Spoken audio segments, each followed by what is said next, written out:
daftar isi di kelasnya Mas Alan ya, kalau nggak salah. Terus sempat pada bingung gitu ya. Kemudian saya hektik sendiri gitu dengan lagi banyak deadline kerjaan dan lagi banyak udah kayak artis ya, banyak roadshow.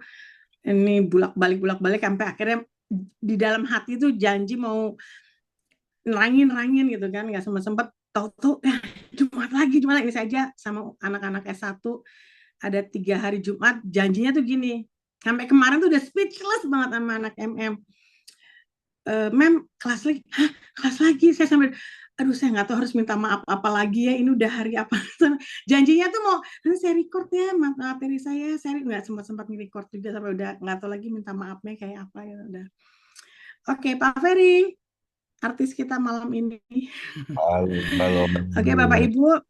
Oke, Bapak Ibu, ini Pak Setio Ferry Wibowo, tim teaching saya di mata kuliah Organizational Behavior. Mungkin ada beberapa kelas yang diajar Pak Ferry untuk mata kuliah lain ya. Tapi ada juga nanti yang ketemu sama Pak Ferry di mata kuliah Organizational Behavior di tim teaching yang sama Prof. Dewi ya, tapi belum bagiannya Pak Ferry.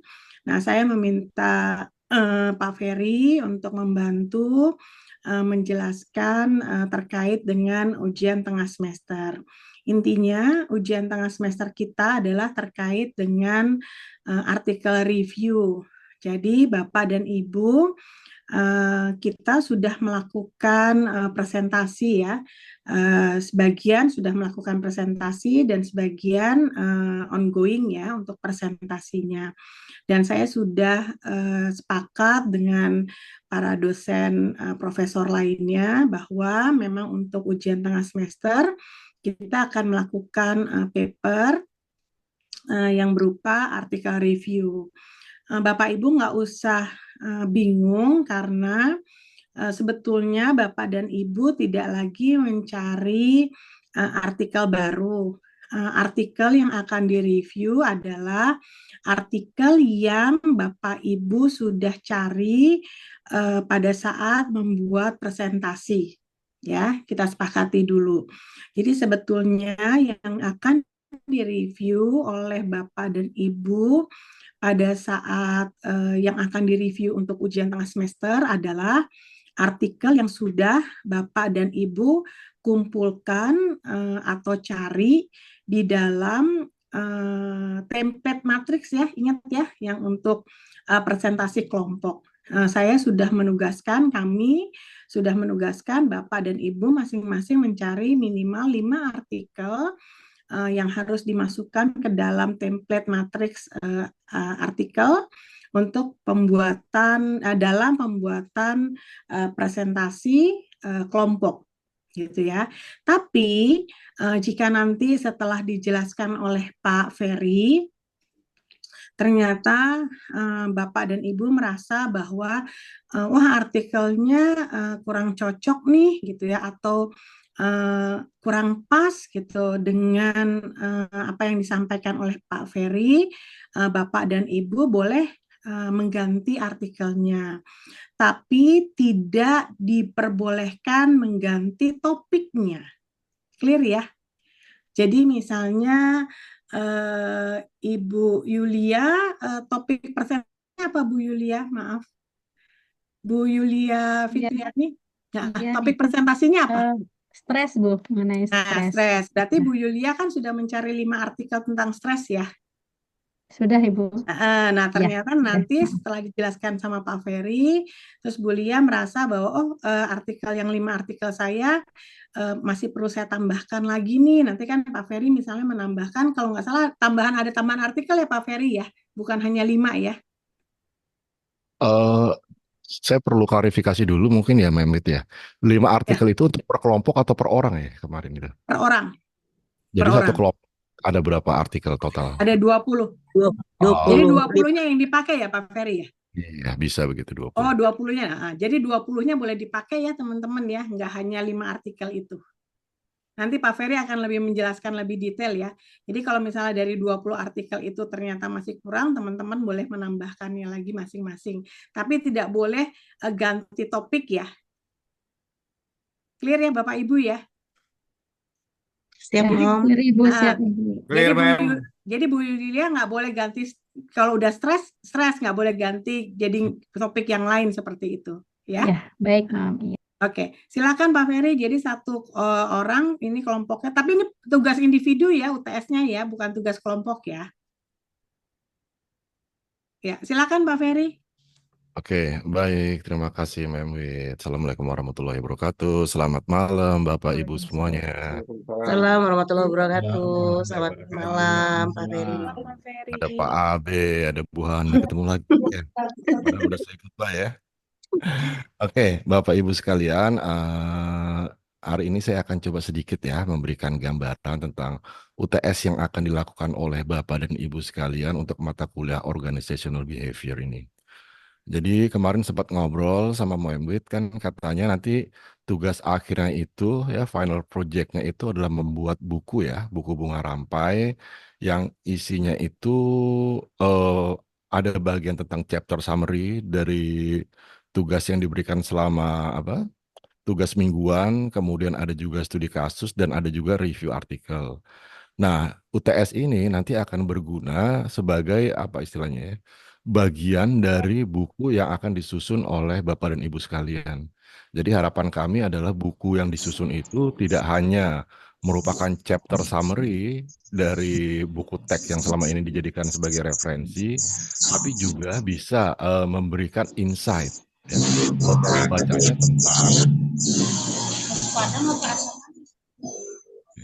tentang kalau mau meneliti topik tentang ini tuh kira-kira apa sih yang masih bisa dieksplor, yang masih bisa digali ke depannya.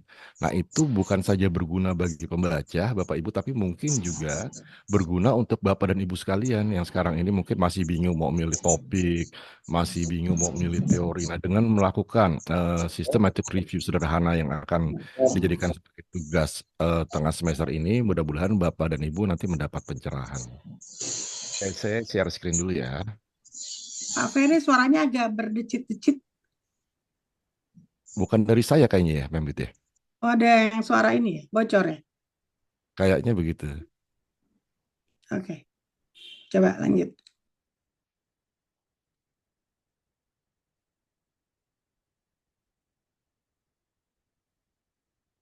Nanti yang recording di-share lagi ya ke teman-teman ya, kalau yang nggak hadir.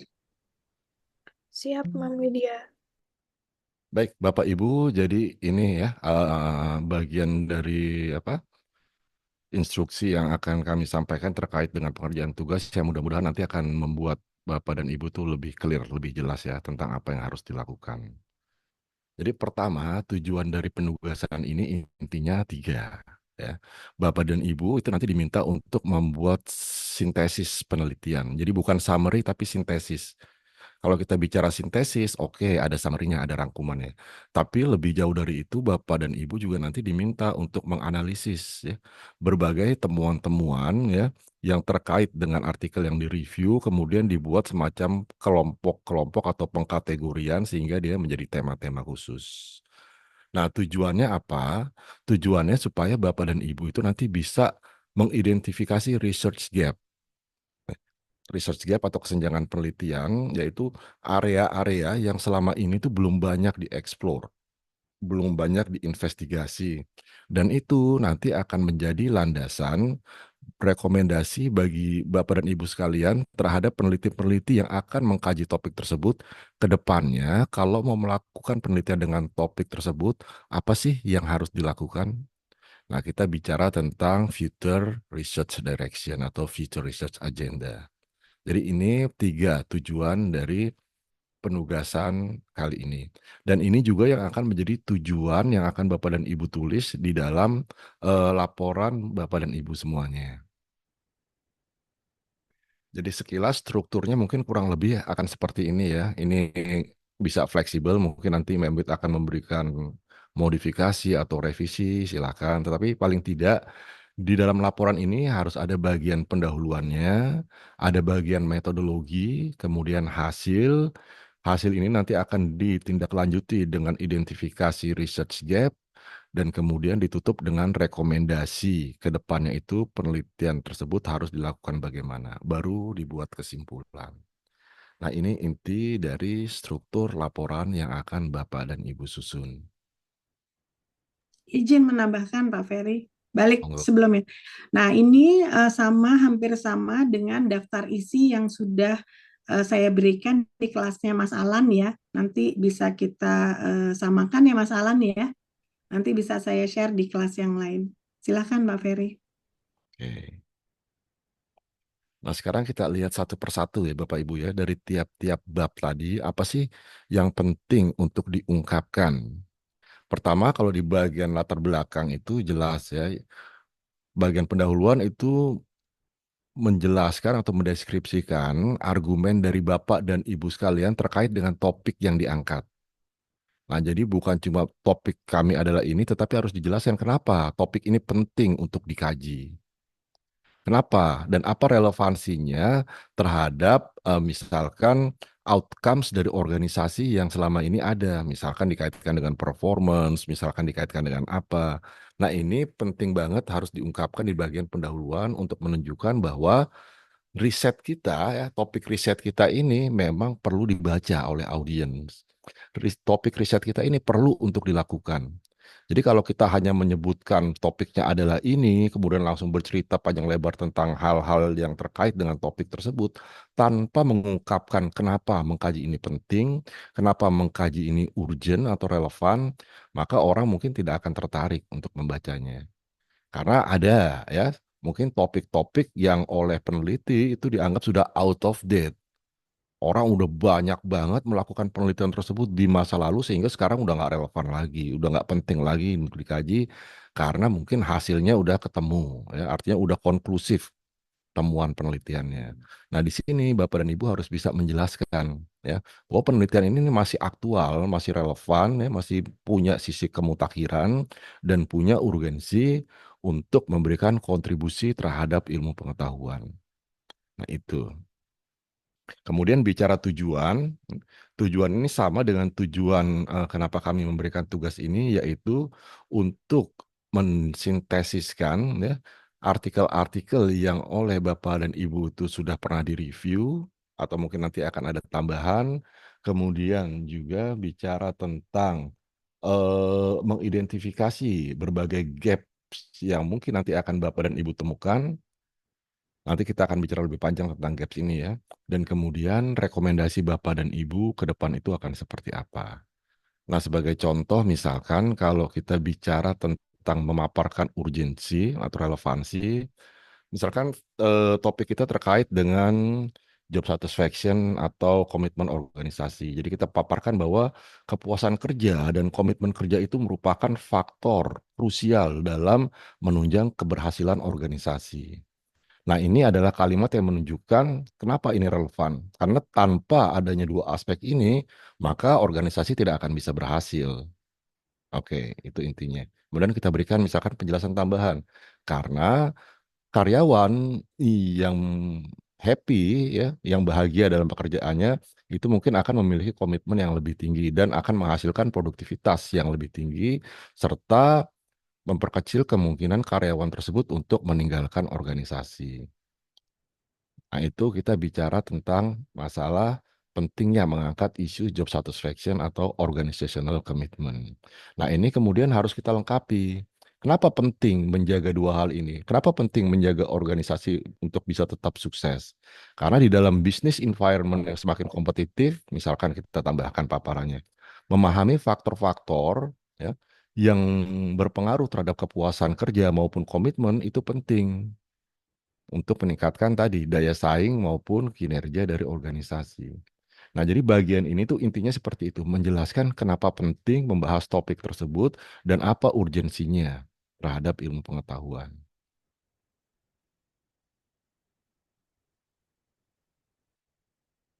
Kemudian di bagian metodologi, ya Bapak dan Ibu, yang penting untuk dipaparkan itu dua. Yang pertama adalah strategi pencarian, yang kedua adalah proses pemilihan artikel. Di bagian strategi pencarian, Bapak dan Ibu harus menjelaskan ketika misalkan browsing atau mencari artikel di Google Scholar, itu keywords yang Bapak dan Ibu masukkan apa? Kemudian database yang Bapak Ibu gunakan itu apa? Itu bagian B-nya ya. Jadi kalau kita bicara database itu kan kita bicara misalkan Google Scholar atau kita bicara database-nya Emerald, Science Direct, Scopus. Nah, itu semuanya adalah nama-nama database yang bisa kita gunakan. Google Scholar adalah yang paling populer, tapi di luar itu masih banyak banget database-database lain yang juga bisa kita manfaatkan.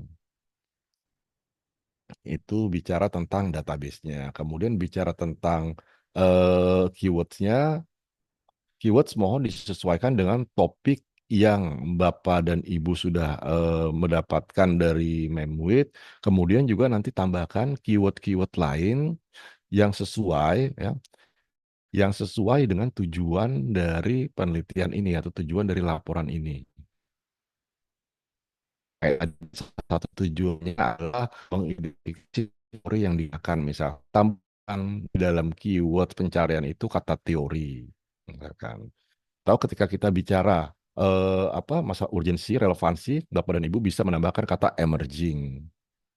Nah, ini adalah keyword-keyword yang biasa digunakan kalau kita melakukan penelusuran atau pencarian artikel. Tapi balik lagi ya, karena artikelnya mungkin sudah ada, kalau itu mau digunakan pun nggak apa-apa, tapi tolong diingat-ingat waktu Bapak dan Ibu mencari artikel tersebut, keywords apa yang digunakan, silakan dituliskan. Oke. Nah, untuk pemilihan artikel, ini Bapak dan Ibu silakan aja menuliskan, misalkan artikel yang dipilih itu dari sekian banyak, misalkan hanya yang open access. Jadi Bapak dan Ibu tidak menggunakan Sci-Hub misalkan. Saya hanya mencari artikel yang betul-betul bisa dibuka, bisa dibaca langsung, ada PDF-nya. Itu istilahnya open access, ya. Silakan. Atau Bapak dan Ibu misalkan eh, men- memilih artikel itu dari database-nya Emerald, di mana pasca berlangganan, sehingga memang artikel-artikel yang nggak open access pun sebagian bisa dibuka. Nah, silakan di bagian ini Bapak dan Ibu jelaskan, ya, di bagian proses pemilihan artikel. Jadi artikel yang dipilih seperti apa. Termasuk juga menjelaskan apakah artikel yang digunakan itu hanya yang berbahasa Inggris atau Bapak dan Ibu juga memasukkan artikel-artikel yang berbahasa Indonesia. Nah, ini bagian dari proses pemilihan artikel.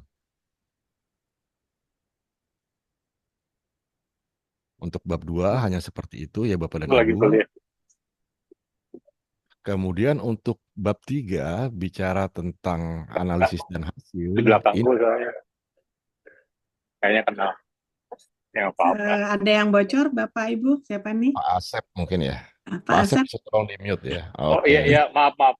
Ya. Ya, makasih Pak.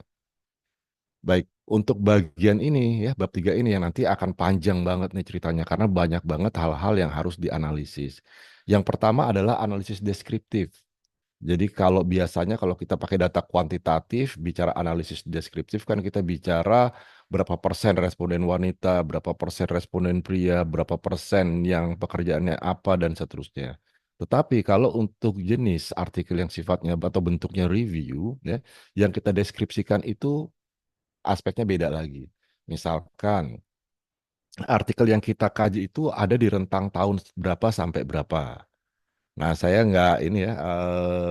nggak tahu apakah Memwit waktu menugaskan pencarian artikel itu dibatasi misalkan 5 tahun terakhir atau dibebaskan. Nah, itu nanti akan terjabarkan di bagian analisis deskriptif ini. Termasuk juga bicara tentang negara asal penulis.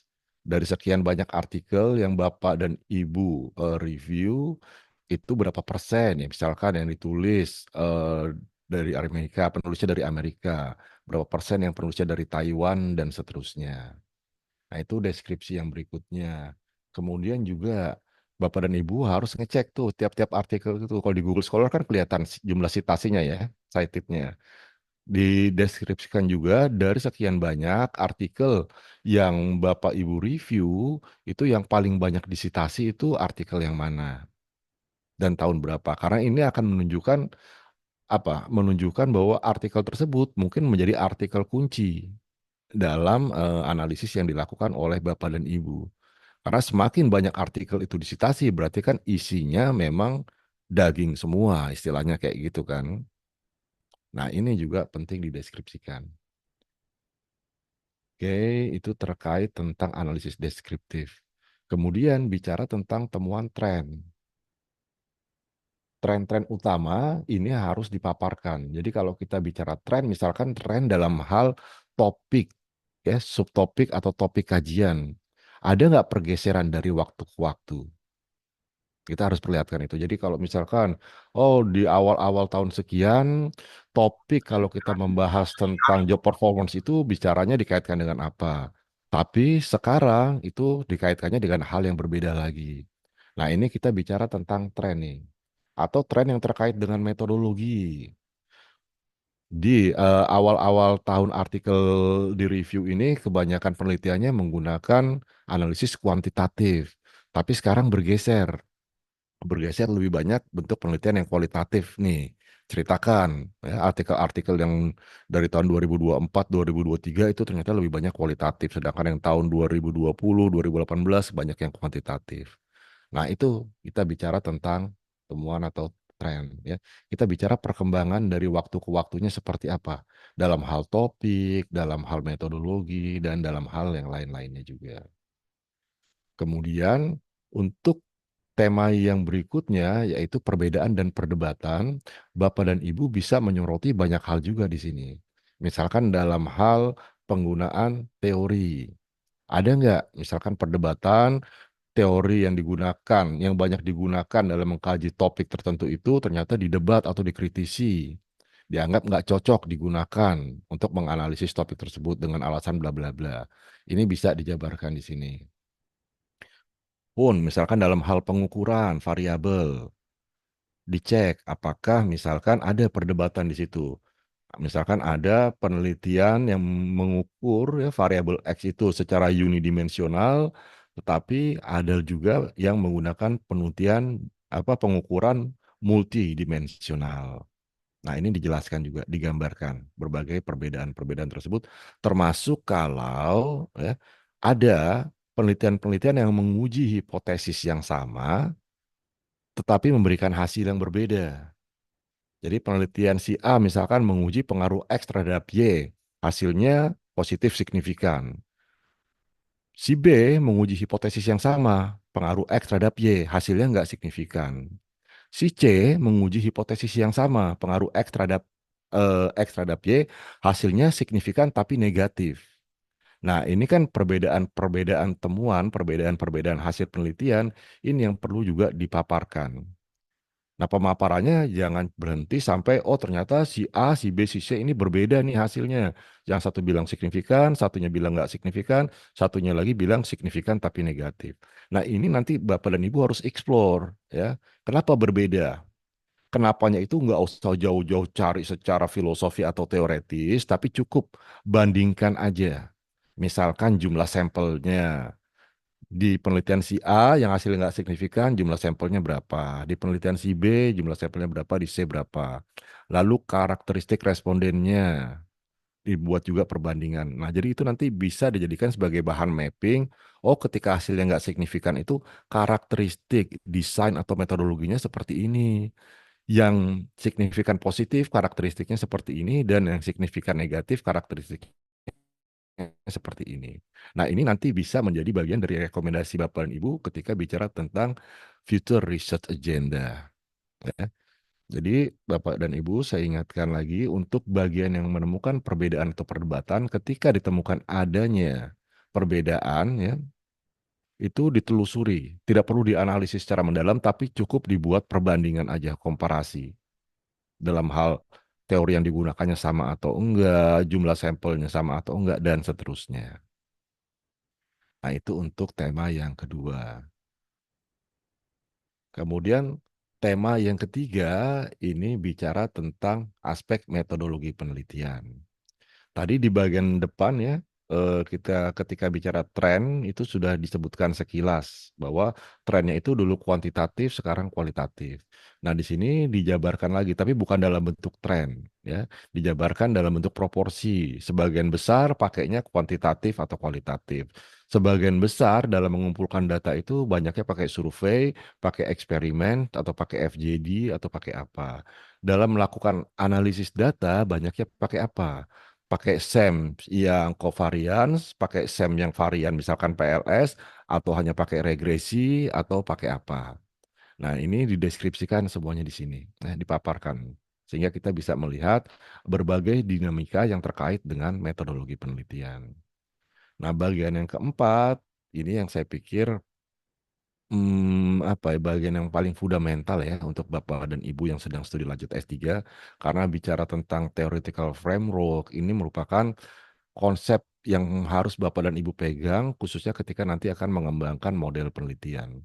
Jadi di sini harus Bapak dan Ibu jelaskan ya, teori-teori yang banyak digunakan untuk mengkaji topik Bapak dan Ibu itu teori. Oke. Yang paling banyak digunakan, yang jarang digunakan, itu teori apa aja. Nah, itu jangan cuma disebutkan, tapi dibuat paparannya sedikit. Ya. Kalau bicara teori X ini, jelaskan teori X itu bicara tentang apa, kemudian siapa yang membuat, tahun berapa, dan seterusnya. Jadi ada deskripsinya, paling tidak. Di bagian kerangka teori dan model. Nah, di bab 4 baru kita mengidentifikasi dari semua bentuk analisis dan deskripsi yang sudah kita lakukan, kita masuk sekarang menyimpulkan ada nggak nih kesenjangan, ya, kesenjangan dalam literatur terkait dengan kesenjangan teoretik, kesenjangan metodologis, dan kesenjangan kontekstual. Ya. Jadi misalkan kalau kita bicara kesenjangan teoretis atau theoretical gap, kita bicara bahwa dalam membahas kepemimpinan, misalkan teori yang banyak digunakan adalah apa? Transformational leadership. Sementara sebagian kecil ada yang menggunakan ethical leadership. Misalkan, nah ini bisa Bapak dan Ibu jadikan sebagai gap. Ya artinya Bapak dan Ibu mungkin nanti mempunyai pandangan bahwa sebetulnya ketika mengkaji keberlanjutan organisasi itu lebih cocok menggunakan ethical leadership, bukan yang transformational leadership. Nah, ini Bapak dan Ibu bisa memberikan gambaran ya. Jadi itu contohnya ya. Banyak lagi kalau kita mau bicara tentang theoretical gap. Misalkan teori X ini ketika digunakan untuk mengkaji suatu fenomena itu nggak bisa memberikan penjelasan yang sempurna. Karena ada aspek-aspek di dalam fenomena itu yang tidak dijelaskan atau dibahas di dalam teori. Jadi kalau di kelasnya Pak AB, di kelasnya ini saya jelaskan ya, salah satu bentuk theoretical gap itu konkretnya misalkan kita bicara teori of planned behavior. Oke. Teori of planned behavior itu adalah teori sejuta umat yang banyak digunakan hampir di semua bidang. Di psikologi pasti karena emang sumbernya dari psikologi. Tapi di terapan perilaku konsumennya pun banyak. Di terapan mungkin nanti ketika mengkaji perilaku karyawan pun banyak digunakan. Nah, tetapi ketika teori of planned behavior ini digunakan untuk mengkaji perilaku konsumen ramah lingkungan, dia punya keterbatasan. Keterbatasannya adalah karena teori ini dikembangkan berdasarkan basis rasionalitas, yang artinya TPB ini mengasumsikan pengambilan keputusan yang dilakukan oleh konsumen itu basisnya adalah rasio, ya, rasionalitas. Padahal dalam banyak literatur disebutkan pengambilan keputusan pembelian produk ramah lingkungan itu semata-mata nggak hanya didasarkan oleh rasionalitas juga, tapi ada pertimbangan-pertimbangan moral, ada pertimbangan-pertimbangan etis yang digunakan oleh konsumen untuk mengambil keputusan. Nah, ini contoh dari bentuk kesenjangan teoretis. Nah, ini yang harus Bapak dan Ibu coba telusuri, coba berkenalan ya dengan teori-teori yang ada di bidang Bapak dan Ibu untuk melihat keterbatasan teori ini apa. Jadi di samping tadi ya yang pertama saya sebutkan bahwa ada sebuah teori yang jarang digunakan, walaupun sebetulnya dia cocok digunakan, tetapi ada juga bentuk theoretical gaps yang lain adalah seperti yang tadi saya sebutkan. Nah, kemudian kesenjangan metodologis. Kalau kesenjangan metodologis misalkan kita bicara, ya, contohnya. Contohnya Bapak dan Ibu mencermati ternyata sebagian besar artikel yang Bapak dan Ibu review itu menggunakan skala Likert yang 5 skala. Sangat tidak setuju sampai sangat setuju 5 skala. Padahal Bapak dan Ibu tahu nih, ya. Sekarang ada perkembangan peneliti bergeser dari yang 5 skala menjadi 6 skala. Nah, ini adalah kesenjangan metodologis atau kesenjangan pengukuran, ya, measurement. Bapak dan Ibu menemukan bahwa ketika mengkaji aspek sikap karyawan, ya, di literatur yang Bapak dan Ibu baca itu misalkan hanya berfokus pada aspek emosionalnya. Padahal secara teori bicara sikap itu ada dua aspeknya, ya kan, kognitif sama emosional aspek. Nah, Bapak dan Ibu bisa mencermati di sini bahwa ternyata pengukuran yang digunakan di dalam banyak penelitian itu masih kurang karena hanya menggunakan aspek emosional karyawan ketika mengukur sikap. Nah, ini yang disebut kesenjangan metodologis, ya. Bisa dilihat dari sisi pengumpulan datanya, bisa dilihat dari sisi pengukurannya, ya, instrumen yang digunakan, bisa juga dilihat dari teknik analisisnya. Kalau dari teknik analisis, contohnya Bapak dan Ibu melihat di dalam penelitian-penelitian yang Bapak dan Ibu review, ya, itu bagian besar menggunakan PLS yang variance based misalkan. Padahal Bapak dan Ibu tahu salah satu keterbatasan PLS itu, ya, disampaikan oleh banyak peneliti adalah dia tidak bisa digunakan untuk menguji teori. Nah, jadi kalau penelitiannya menguji teori tapi pakai PLS itu kan nggak pas. Nah, ini disebut sebagai kesenjangan metodologis juga. Itu. Kemudian yang ketiga kesenjangan kontekstual, ya, kontekstual gap. Kalau ini bicara konteksnya, ya. Bicara misalkan masalah generasi. Penelitian-penelitian yang Bapak Ibu dapatkan itu sebagian besar fokusnya ke Gen Z misalkan. Tidak pernah membandingkan perilaku Gen Z dengan generasi milenial atau generasi sebelumnya. Padahal melakukan analisis kohort itu bisa memperlihatkan perbedaan-perbedaan perilaku yang mungkin nanti akan berguna dalam pengambilan keputusan organisasi, misalkan dalam hal perekrutan dan sebagainya. Nah, ini yang kita sebut sebagai contextual gap. Nah, ini ya, gap-gap ini yang nanti harus Bapak dan Ibu cari nih, berdasarkan analisis yang sudah dilakukan pada bab sebelumnya. Jangan takut Bapak dan Ibu karena ini Bapak dan Ibu masih semester 1, ya, jadi dibuat aja dulu sebisa-bisanya karena nanti kan akan terus di-drill ya sepanjang perjalanan sehingga nanti waktu nyusun proposal benerannya itu yang kayak gini nih Bapak dan Ibu udah familiar. Jangan nanti begitu nyusun proposal baru belajar tentang research gap, baru belajar tentang novelty. Tapi di awal Bapak dan Ibu harus familiar dulu dan dilatih ya, exercise. Sehingga nanti pada waktunya Bapak dan Ibu udah mahir lah untuk bicara tentang research gap, novelty, dan yang lain-lain. Baik, yang berikutnya, nah ini adalah rangkaian yang berikutnya yaitu dari gap yang Bapak dan Ibu sudah temukan, ya, Bapak dan Ibu kemudian memberikan rekomendasi. Rekomendasi itu terkait dengan gap yang tadi. Kalau gapnya theoretical gap, maka rekomendasinya adalah yang terkait dengan teori. Kalau gapnya adalah methodological gap, maka Bapak dan Ibu nanti merekomendasikan metode-metode apa yang ke depan itu perlu dilakukan oleh peneliti. Kalau gapnya adalah contextual gap, maka Bapak dan Ibu bisa menyarankan penelitian ke depan itu harus bagaimana. Apakah melakukan analisis perbandingan kohort, ataukah menentukan satu kohort tertentu untuk dianalisis, atau misalkan menjadikan satu bentuk organisasi sebagai subjek penelitian yang selama ini belum pernah dilakukan. Misalkan selama ini penelitiannya dilakukan di organisasi yang sifatnya profit. Nah, itu kan sebuah gap karena yang namanya organisasi kan ada yang profit, ada yang non-profit. Nah, yang non-profit jarang diteliti. Bapak dan Ibu bisa masukkan di sini kebaruan dalam hal konteks. Nah, ini jadi inti dari melakukan review itu ujungnya adalah ini. Kita memberikan rekomendasi untuk topik yang kita bahas. Kalau ada peneliti yang mau meneliti hal tersebut, apa yang harus dilakukan. Nah, apa yang harus dilakukan ini tentu terkait dengan novelty, kebaruan. Karena kalau nggak ada kebaruannya berarti kan akan sama dengan yang sebelum-sebelumnya. Nggak akan ada kontribusinya. Sehingga di sini Bapak dan Ibu memberikan tawaran.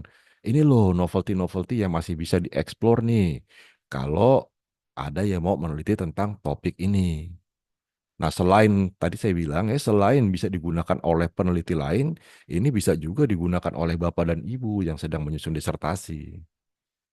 Begitu.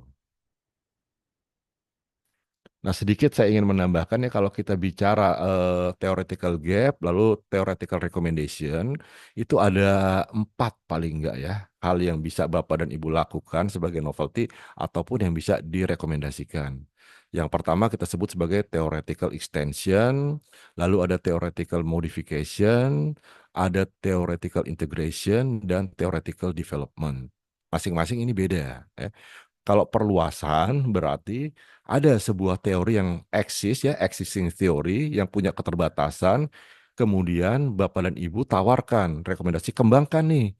Teori ini perlu ditambahkan variabel ini, dan ini. Sehingga bisa mengkaji fenomena secara lebih komprehensif. Itu namanya extension atau perluasan. Atau bisa juga pakai theoretical modification. Panahnya, hipotesisnya misalkan kita bicara ambil contoh lagi ya tadi teori of planned behavior ada 3 determinan dari perilaku yaitu subjective norm, kemudian attitude toward behavior, kemudian perceived behavioral control. Secara originalnya ketiga antecedent ini punya panah langsung ke niat. Tetapi antar variabel bebas ini tidak saling berhubungan dianggapnya oleh teori of planned behavior. Nah, kalau kita mau bicara tentang ya theoretical modification, Bapak dan Ibu bisa menyarankan ada panah misalkan dari subjective norm ke sikap ya. Karena Bapak dan Ibu tahu misalkan sikap itu tidak hanya ditentukan oleh faktor internal individu tapi mungkin juga dibentuk oleh lingkungan sosialnya. Kalau dia ngelihat lingkungan sosialnya berperilaku seperti apa, lingkungan sosialnya sering memberikan opini seperti apa, sedikit banyak itu kan nanti akan mempengaruhi sikapnya dia. Sehingga idealnya ada panah dari variabel subjektif norm ke variabel sikap. Nah, itu yang kita sebut sebagai theoretical modification. Atau kita mengintegrasikan teori. Ada teori of planned behavior yang tadi punya keterbatasan, misalkan basisnya hanya rasional, kita integrasikan dengan teori lain yang basisnya adalah moral consideration. Misalkan value-based norm teori.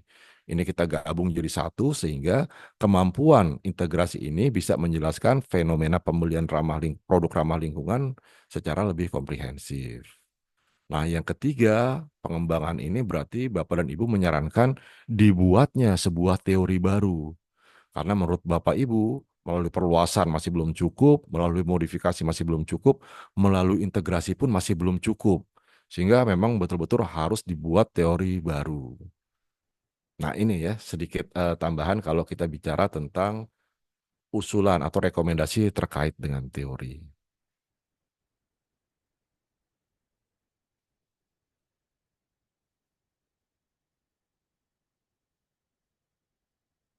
Kemudian terakhir kesimpulan, biasa Bapak Ibu kalau kesimpulan ya kita bicara ringkasan temuan utamanya apa, poin utama dari agenda penelitian yang Bapak dan Ibu rekomendasikan apa, kesenjangan yang Bapak Ibu berhasil identifikasikan apa, dan penelitian selanjutnya itu apa yang penting untuk ditonjolkan. Lalu untuk referensi, tadi utamanya adalah kita menggunakan referensi artikel yang sudah Bapak dan Ibu dapatkan, tapi monggo kalau misalkan mau ditambahkan referensi-referensi lain yang relevan, entah dari buku, entah dari sumber online, atau menambah artikel. Ya. Nah, ini perlu saya sampaikan kepada Bapak dan Ibu, yang Bapak dan Ibu kerjakan sebagai bagian dari UTS ini adalah bentuk review. Ya. Tapi review yang masih sangat-sangat sederhana. Pertama dalam hal kuantitas artikel. Jadi kalau kita misalkan baca artikel yang bentuknya systematic review atau bibliometrical review, ya, itu jumlah artikel yang dikajinya, di reviewnya itu banyak ya. Kisarannya 50 sampai 100 artikel. Itu kalau kita memang mau melakukan review secara benar-benar jumlah artikelnya pertama. Kedua, dalam hal memilih ya, dalam hal memilih artikelnya pun kalau kita ingin melakukan analisis sistematik review yang beneran itu ada ininya, ada metodenya ya. Metodenya itu namanya salah satunya Prisma misalkan. Nah, jadi nggak bisa asal-asalan Bapak dan Ibu nyomotnya tuh, ada metode-metodenya. Tapi kan di sini kita buat sederhana aja, Bapak dan Ibu milihnya terserah dengan cara seperti apa, tapi tolong nanti dideskripsikan. Nah, jadi sekali lagi ini adalah bagian dari latihan buat Bapak dan Ibu ya untuk melakukan literatur review dengan cara yang paling mudah, paling sederhana atau dalam tanda kutip paling ugal-ugalan lah karena kita tidak menggunakan metode tertentu untuk melakukan review. Oke, baik, Memwit, saya pikir itu ya Oke, sekilas ya.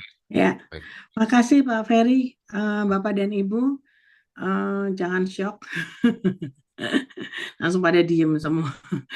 Oke, Bapak dan Ibu, sebetulnya apa yang disampaikan Pak Ferry ini sebenarnya ada apa yang sudah kita lakukan di kelas. Cuma kita melakukannya dengan cara yang lebih santai, dengan cara yang lebih diskusi di kelas. Izin Pak Ferry bisa share screen nggak yang tadi Ini? sebentar supaya teman-teman bisa. Oh, masih share screen ya. Nah, oke. Dari yang slide pertama deh Pak Ferry, biar ada gambaran sedikit. Oke, Boleh. nah ini, yang next, yang bab satunya dulu. Terus, nah ini, Bapak dan Ibu, teman-teman ingat nggak yang di bab 1 ini, yang pendahuluan, ingat latihan kita yang di kelas, yang saya minta teman-teman bikin tabel antecedents consequence, ingat nggak? Ayo, siapa yang mau diskusi di sini? Silahkan, mumpung masih ada Pak Ferry sama saya. Ingat nggak, ada yang di kelas kita bikin tabel antecedents consequence, pentingnya kenapa dia posisinya ada di sini, dan seterusnya. Kita memperkenalkan topik yang dikaitkan dengan integratif modelnya Colquitt. Siapa yang mau diskusi? Ayo,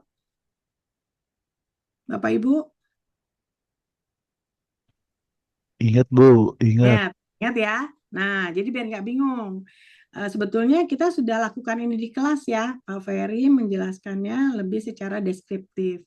Nah, sama tujuannya juga yang sudah kita lakukan di kelas. Jadi, di bab 1 ini, teman-teman, kita pakai tabel yang kita latihan di kelas. Saya minta teman-teman membuat tabel antecedents consequence gitu ya dari artikel yang sudah dibuat gitu kan. Kita lihat pentingnya relevansi dikaitkan dari tabel yang kita buat dikaitkan dengan textbooks-nya Colquitt, integratif model gitu ya. Kenapa posisinya ada di organizational karakteristik, mekanisme, di individual outcome seperti itu ya.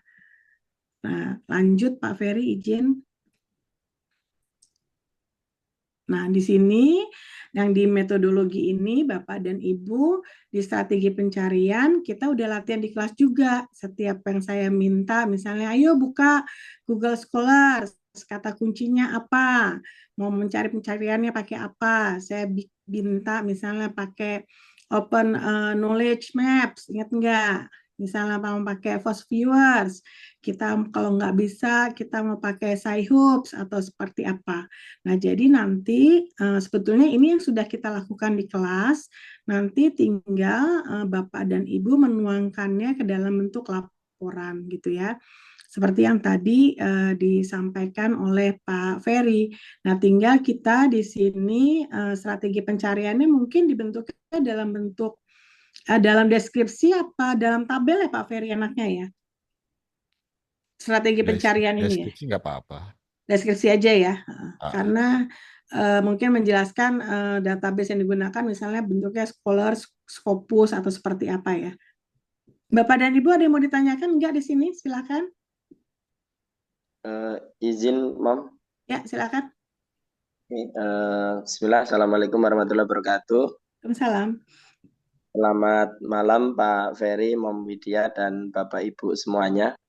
izin untuk penerangan untuk sistematik literatur ini. Tadi kan dijelaskan sama Mom bahwa masing-masing orang itu individu dan 5 artikel yang pernah kita cari. Nah,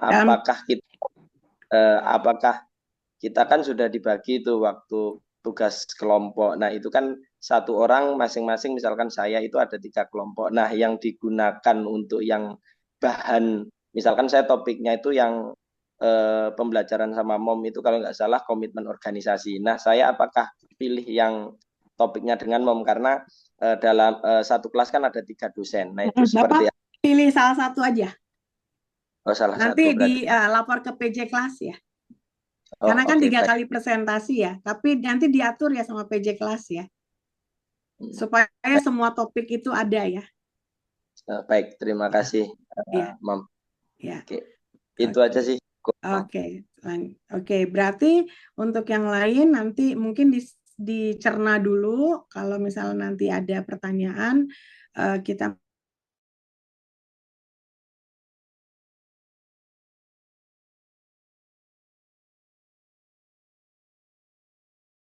masih ditanyakan, boleh nanti kita masih ada bisa ketemu lagi, nanti saya kasih tahu duditnya, silahkan dicerna dulu. Tapi kalau ada yang masih mau ditanyakan sekarang, monggo, mumpung masih ada Pak Ferry dan ada saya buka untuk sesi tanya jawab, silahkan Bapak dan Ibu. Izin Mem. Ya, silakan. Oke, baik. Terima kasih Mem. Selamat malam Pak Ferry. Yang ingin saya tanyakan Mem, biasanya kalau untuk lembaran, ada batasan lembaran nggak Mem di dalam ujian ini? Apakah umpamanya minimal sekian lembar gitu Mem? Atau terserah kita saja? Lalu batas jangka waktu untuk pengerjaannya berapa lama Mem? Karena bagaimanapun kita harus mengatur strategi Mem, bagaimana kalau tahu jangka waktunya, tahu berapa lembarnya. Jadi dari awal sebelum UTS harus diatur dulu strategi pencapaian agar bisa maksimal seperti itu, Mem. Terima kasih. Lalu satu lagi, Mem, terakhir. Waktu itu kalau nggak salah kelompok kami itu ada 30 artikel. Nah, umpamanya nih kalau seandainya saya kan satu kelompok sama Pak AB, apakah artikel yang saya bahas boleh sama nggak poinnya dengan Pak AB atau memang harus berbeda, Mem? Terima kasih, Mem. Oke, kalau untuk halaman mungkin gimana Pak Ferry?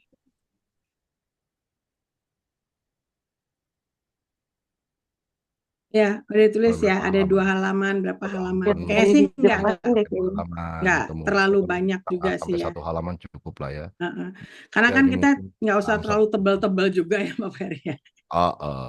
Karena ini hanya nggak sampai berpuluh-puluh halaman ya, ini ada yang cuma 1 halaman, 2 halaman seperti itu. Dan waktunya hanya 2 minggu ya Bapak dan Ibu. Waktunya ini hanya 2 minggu saja. Gitu. Sebetulnya sih kalau kita sih sebenarnya gini ya, Bapak dan Ibu, saya, Pak Ferry, Prof. Dewi, Prof. Ketut, Prof. Tuti, yang kami cari di sini, sebenarnya kami di sini tujuan akhirnya bukan nilai ya Bapak dan Ibu. Kami di sini tujuannya adalah proses pembelajaran. Makanya terus terang aja, saya dosen-dosen muda di sini sama Pak Ferry pengen mengajarkan Bapak dan Ibu dari semester 1 untuk mulai belajar latihan untuk research gap, theoretical gap, mencari grand theory. Karena hal-hal seperti itu memang harus dilatih dari semester 1. Jadi Bapak dan Ibu sekali lagi saya tekankan nggak usah takut salah ya. Karena di sini kan Bapak dan Ibu S3 ya. Jadi terus terang bukan nilai kayak gitu ya Pak Ferry ya. Kita di sini kan benar-benar bukan nilai Bapak dan Ibu. Di sini adalah proses pembelajaran. Jadi lakukanlah yang terbaik gitu aja sih. Karena kan kita bukan seperti anak SD atau anak SMP ya yang dilihat nilainya saklek gitu ya seperti itu. Buat kami lebih menghargai ketika Bapak dan Ibu proses belajar. Kalau misalnya memang tidak mengerti, ajak kita diskusi berdiskusi, bertanya, kami lebih menghargai seperti itu gitu. Jadi yang kami ajak adalah merubah budaya untuk kita sama-sama belajar. Sebenarnya itu sih yang tujuan dari kami adalah proses pembelajaran. Yuk dari semester 1, termasuk saya sendiri aja masih banyak belajar dari teman-teman, kita saling mengisi gitu. Karena untuk mencari belajar research gap, theoretical gap, terus ingat ya teman-teman waktu saya di kelas ngajarin tentang konstelasi teori, konstelasi penelitian, framework penelitian. Saya bilang kan, oh ada cara kanibal nih seperti ini, ada yang peneliti, ada yang seneng mazhabnya begini, ada yang begini, macam-macam. Saya nggak bilang ini salah, saya nggak bilang ini benar, kan semua macam-macam ya. Nah, jadi maksudnya UTS ini adalah saya ingin mengajak teman-teman proses untuk belajar, kita melihat bahwa disertasi teman-teman itu dimulai dari semester 1 gitu. Kita belajar bagaimana sih cara kita melihat research gap, bagaimana sih kita mencari teori-teori yang benar ketika kita membuat sebuah disertasi yang baik seperti itu. Jadi dicoba aja dulu gitu. Kalau misalnya memang nanti ada kesulitan, saya, Pak Ferry, Pak Ketut, Bu Dewi, Bu Tuti itu kita semua atau Bu Hania gitu ya, teman-teman dosen-dosen semua kita siap untuk diajak diskusi. Jadi dicoba aja dulu gitu. Semangat Baik, Bapak terima Ibu kasih Mem, terima kasih ya. Pak Ferry. Jadi walaupun artikelnya sama, pasti cara ngeliat dan cara mengerjakannya berbeda. Percaya itu deh. Gitu. Tapi kalau sampai ternyata benar-benar kesamaannya sama, ya nanti pasti akan ada proses selanjutnya gitu ya. Kalau benar-benar plek sama nih, misalnya kayak Pak Heri atau plek sama punyanya Pak Rizky gitu ya, kata semuanya sama ya, itu juga akan ada punishment tersendiri ya gitu. Yang kami lihat kan adalah proses pengerjaannya itu. Jadi ada punishment dan ada reward lah, kurang lebih seperti itu. Clear ya Bapak Ibu ya? Nanti kayak waktu nanti. Baik, Boleh tanya, Mem? Ya, silakan. Iya, terkait dengan tugas ini yang saya tanyakan apakah ada kriteria atau bobot penilaian begitu, Mem? Ada, Untuk ini kan UTS ya. Kalau iya, UTS nilainya 30%. maksud saya dari struktur yang tadi itu begitu, Mem, kira-kira mana yang apa namanya memiliki bobot tertentu begitu, Mem, Oh, itu satu paket. satu paket. Ah, Terus kalau boleh tanya, Mem, apakah hmm. ada contoh yang bisa dipelajari begitu ya? Mungkin kalau contoh misalnya saya sendiri itu kan mungkin basicnya bukan pengajar ya, jadi tadi Mem Oh, sempat praktisi bilang, ya? iya sempat Iya. bilang kan ini sebenarnya tujuannya untuk belajar, jadi kalau ada itu juga Oke. menjadi bahan saya pribadi Pembelajaran. untuk belajar agar tentunya nanti kan bisa sesuai Oke. apa namanya, nanti bisa sesuai dengan ekspektasi begitu ya dari dosen dalam hal ini Oke, Memlit sebentar. atau Pak Pak Ferry ada Ferry. contoh nggak? Sama satu lagi mau make sure aja, Mem, tadi sempat disinggung artikelnya 5 atau Kan 20 satu gitu kelompok ya, kan karena 20 ya. Pas Asri satu kelompoknya berapa orang? Kan satu orang 5. 5, Ya, berarti 25 25. berarti. Oh, Ya, 25 ya, Mem. Iya, Ada iya. yang bertiga, Bu. Oke. ya, pokoknya diikutin satu kelompoknya aja, Pak. 25 itu berarti 25 semuanya, Iya. Mem, untuk dibahas Iya. ya. Baik, Tapi untuk Pak contoh Ferry ada ya, contoh Pak, nggak? siapa? Pak. ya, Contoh kalau yang seperti Bapak dan Ibu buat, ya, yang seperti ini nggak ada. Tapi kalau Bapak dan Ibu ya, pengen lihat seperti apa sih artikel yang review bentuknya itu, cari aja misalkan topik Bapak dan Ibu apa, job performance misalkan. Nanti pas di pencarian tambahkan kata N systematic review atau N narrative review. Nah nanti akan banyak tuh muncul tuh Mungkin dibuka di itu artikel-artikel kali Pak yang Ferry. terkait dengan, Dibuka di Google Scholars gitu kali. boleh. Saya share screen dulu.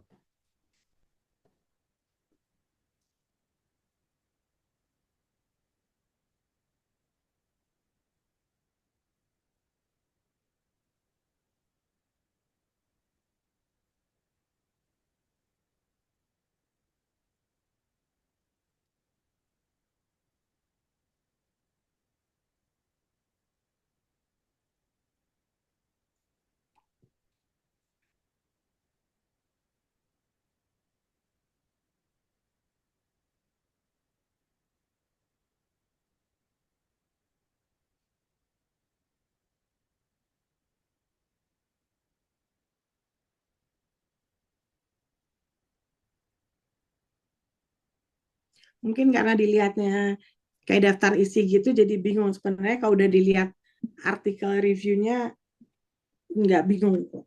Ya, Pak Asril ya. Kalau mau cari misalkan artikel yang systematic review ini, tambahin aja kata systematic review di belakang topik yang ingin Bapak cari.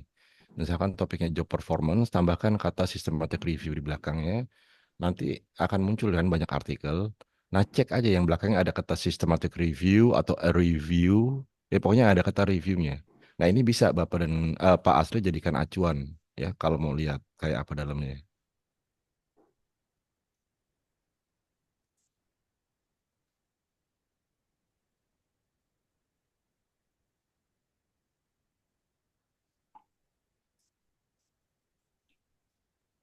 Jadi sebenarnya bentuknya seperti itu, Pak. Bukan paper yang kayak ngebayangin. Kalau lihat di Scopus ya bentuknya artikel review gini. Nah, kalau Bapak Eh, cari artikelnya di Google Scholar tuh. ini adalah review yang beneran ya.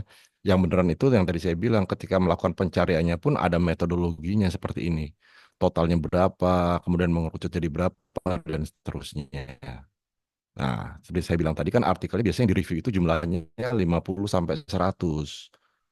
Nah, ini artikel yang benerannya. Tapi kan Bapak tadi hanya mereview 20. Jadi untuk gambaran kalau pengen lihat review itu seperti apa, bisa aja dibaca kayak gini. Tapi jangan langsung kaget, takut harus bikin yang kayak gini. Karena ini adalah gambaran review yang benerannya, sedangkan yang Bapak Ibu buat adalah review yang untuk latihan. Kayak gitu loh. Nah, ketika membuat deskriptif, misalkan kayak gini. Ya, ini kan mendeskripsikan nih dari sekian banyak artikel yang direview, yang ditulis oleh orang Amerika berapa, ditulis oleh orang Australia berapa, dan seterusnya. Nah, ini masih deskriptif, ya kan? Bicara dari tahun per tahun, ya kan? Tahun 96 ada berapa artikel, 97 berapa artikel, sampai tahun 2019 ada berapa artikel. Nah, ini baru bicara tentang paparannya. Sampai nanti terakhir itu bicara tentang,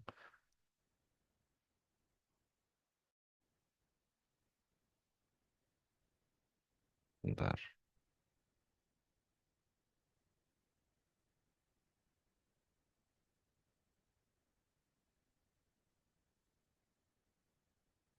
di bagian sini nanti Bapak dan Ibu bisa lihat research agenda yang dia tawarkan itu apa. Kayak gitu. Nah, jadi ini ya, Pak, kalau mau melihat artikel review yang benerannya itu kayak gini, ini cuma buat bayangan aja, kira-kira nanti apa yang harus Bapak dan Ibu tulis. Nah, jadi sebenarnya bentuknya seperti ini, Bapak Ibu. Cuma kalau yang tadi Pak Ferry sampaikan, kalau ngeliat dari artikel itu kan mereka benerannya gitu ya. Kalau kita ini masih belajarnya gitu. Clear ya? Itu contohnya. Jadi kalau mau ngeliat di Scopus, tinggal tambahin aja kata-kata sistematik. Yang saya sering liatin di kelas, kita pernah kan ngebuka di kelas, ingat nggak? Ingat, Mom. Literatur review, systematical review, ingat nggak di kelas? Kita pernah buka. Ingat, Mom. Nah, itu kan sama.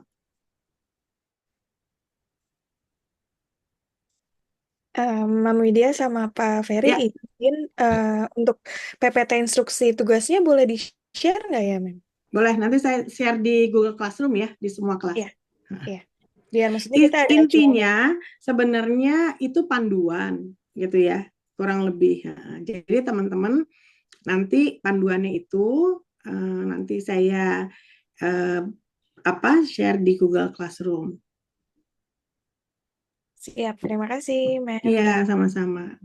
Jadi teman-teman bisa lihat di Google Classroom, tinggal tambahin systematic review.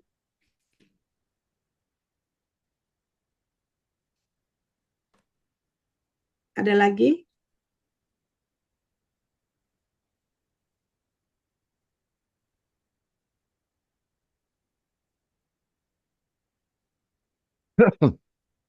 Bapak Ibu barusan saya share ya, ada link kalau mau baca satu contoh dari systematic Nah, review. itu Baca itu.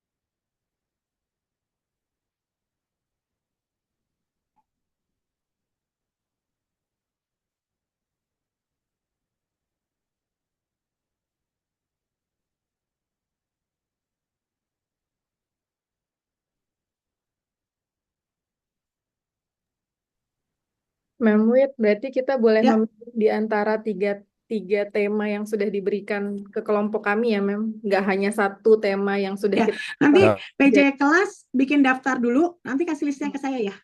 Oh iya, siap. PJ kelas buat daftar di Excel, nanti kasih ke saya listnya ya.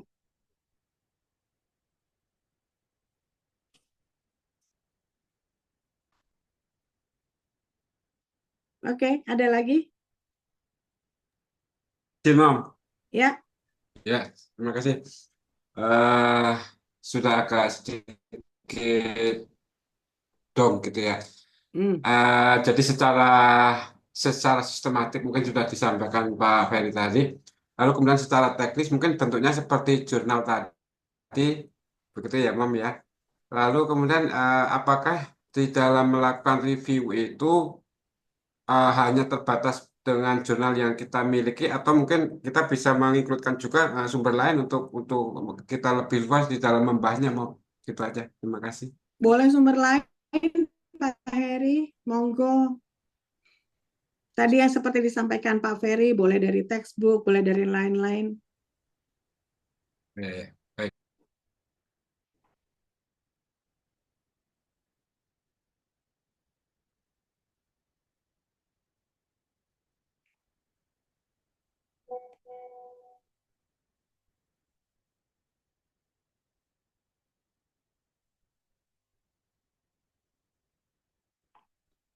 Ada lagi Bapak dan Ibu?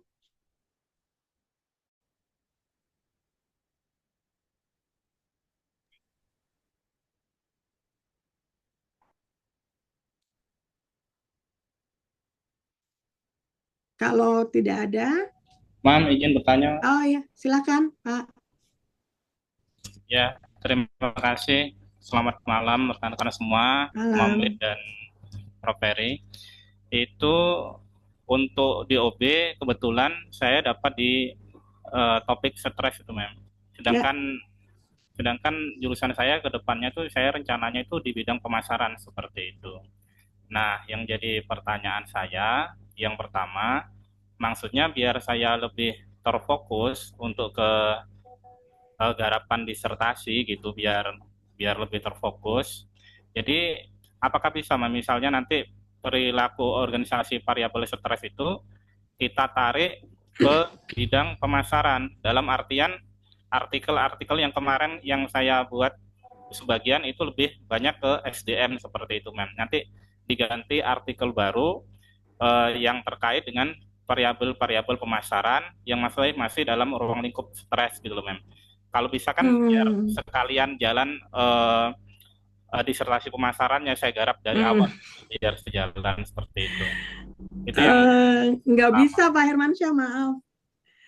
Karena ini mata kuliah organizational behavior ya.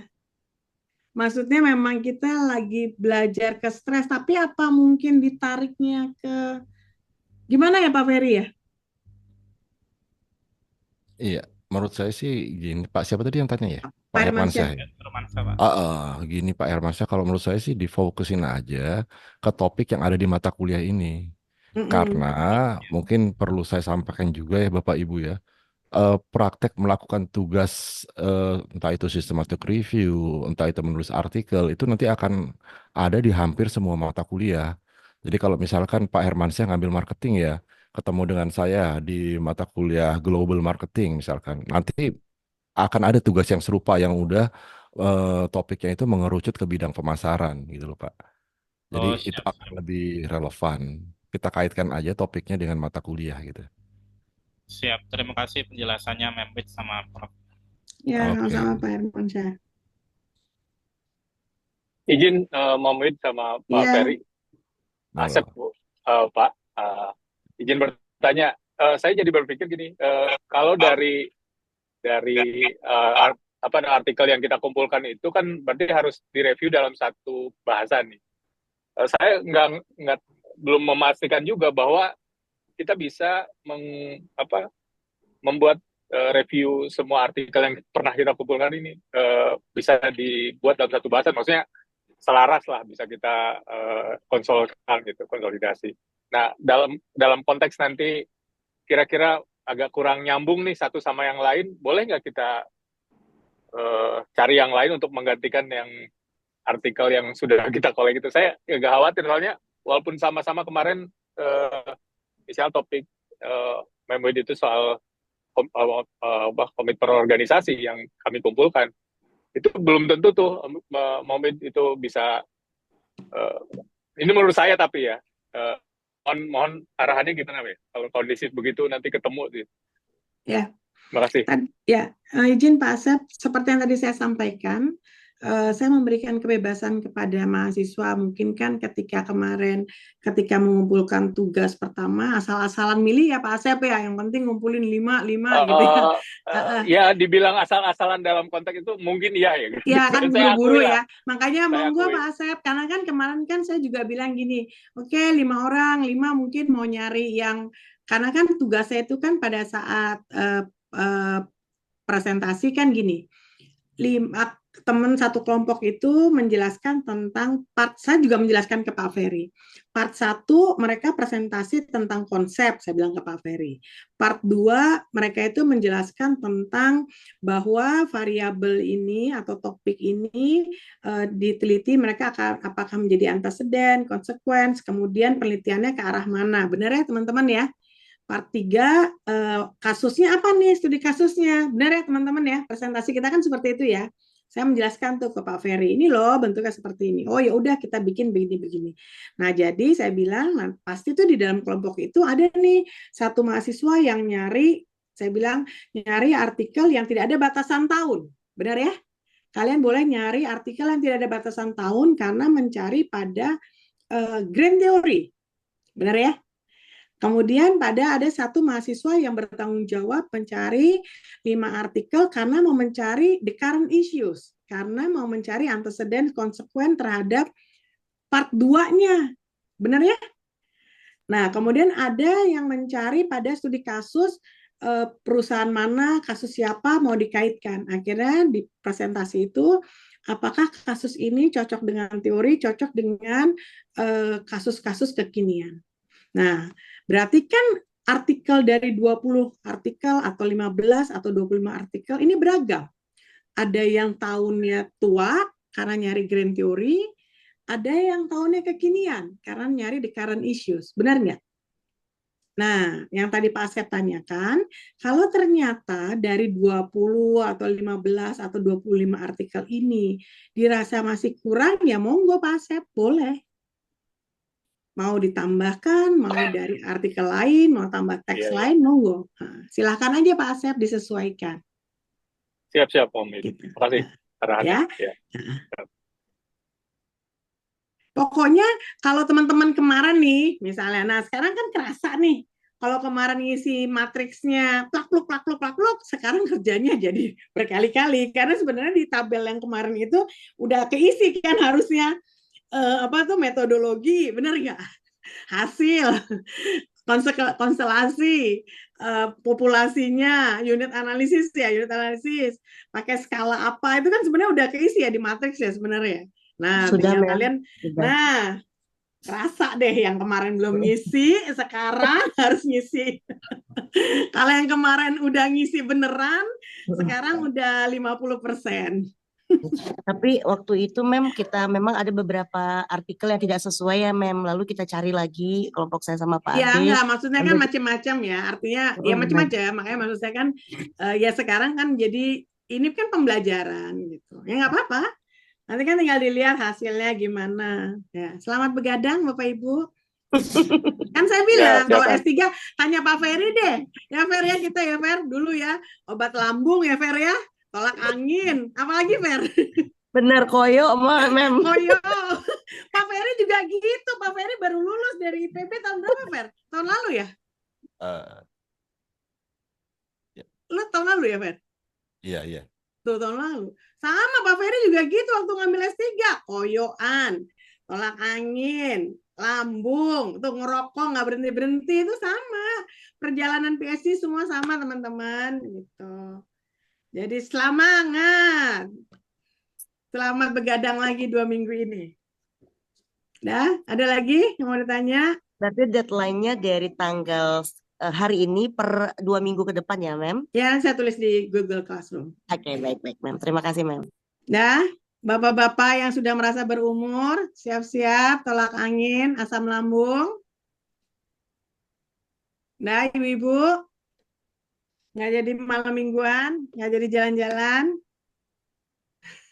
Pak Heri, siap ya? Pak Siap, Karim, Ya, Pak. siap? Gimana mau healing, Mem? Clear ya semua ya? Pak Yoyong, siap Pak Yoyong? Insya Allah. Siap-siapkan, Ya, Bu. siap. Siap, Mam. Pak Purno kok nggak ada suaranya? Pak Purno Siap, siap? Mam. Kan udah berkuliah, Oke, Mam. Siap, Mam. oke. Lah, Bu Purwa kenapa nangis? Jangan nangis, saya Bu Nining, semangat. Galau dia. Positif, saya positif. Oke, kalau kayak gitu terima kasih banyak Bapak dan Ibu, teman-teman semua udah join. Silakan di share recordingnya Pak Ferry. Terima kasih banyak. Artinya nanti PowerPoint akan saya share di Google Classroom. Bapak dan Ibu mungkin agak lihat tadi PowerPoint-nya agak bingung, tapi nggak usah bingung, bisa lihat langsung di Google Scholars. Tadi Pak Ferry sudah share juga di chat room contohnya. Jadi Pak Hermansyah bisa langsung lihat ya setelah melihat di Pak Sabarudin sehat, langsung makin pusing dia nanti nih. Ya, Bu Novi aman? Insya Allah, Mom. Mohon Aman doanya. ya Bu Novi ya. Nah, lanjut Bu Novi ya. Jadi semua langsung silakan berselancar langsung di Google. Pak Alan semangat, sampai ketemu lagi, sehat-sehat semua. Kami berdua mohon diri. Assalamualaikum warahmatullahi wabarakatuh. Waalaikumsalam warahmatullahi wabarakatuh. Terima kasih, Mam. Terima kasih. Kami dia. Mem. Terima Terima kasih. kasih. Terima kasih teman-teman semua. Terima kasih, Pak Assalamualaikum. Ferry.